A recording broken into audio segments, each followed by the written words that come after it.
ছাত্রদল নেতা শাহরিয়ার আলম সাম্য হত্যার বিচারের দাবিতে শাহবাগ থানা ঘেরাও করে ৪৮ ঘণ্টার মধ্যে খুনিদের গ্রেফতারের আলটিমেটাম দিয়েছে ঢাকা বিশ্ববিদ্যালয়ের শিক্ষার্থীরা।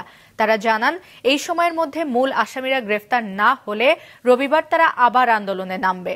সকালে রাজু ভাস্কর্যের পাদদেশে জড়ো হন শিক্ষার্থীরা। সেখান থেকে ব্যানার ও প্লাকার্ড হাতে মিছিল নিয়ে শাহবাগ থানার সামনে অবস্থান নেন তারা। শিক্ষার্থীদের অভিযোগ, হত্যার ঘটনায় জড়িতদের দ্রুত গ্রেফতার না করায় বিচার প্রক্রিয়া নিয়ে প্রশ্ন উঠেছে। থানা ঘেরাওয়ের সময় পুলিশের ঊর্ধ্বতন কর্মকর্তাদের সঙ্গে বৈঠক করে শিক্ষক ও ছাত্রদের প্রতিনিধি দল গত মঙ্গলবার রাতে সোহরাওয়ার্দী উদ্যানে দুর্বৃত্তদের ছুরিকাঘাতে মারা যান সাম্য। এরপর থেকে সুষ্ঠু বিচারের দাবিতে রাজপথে নামে শিক্ষার্থীরা। পুলিশ প্রশাসন ভাইদেরকে অনুরোধ করব, অত্যন্ত অল্প সময়ের মধ্যে প্রকৃত আসামিকে অ্যারেস্ট করে প্রকৃতভাবে তার হত্যার বিচার করা উচিত।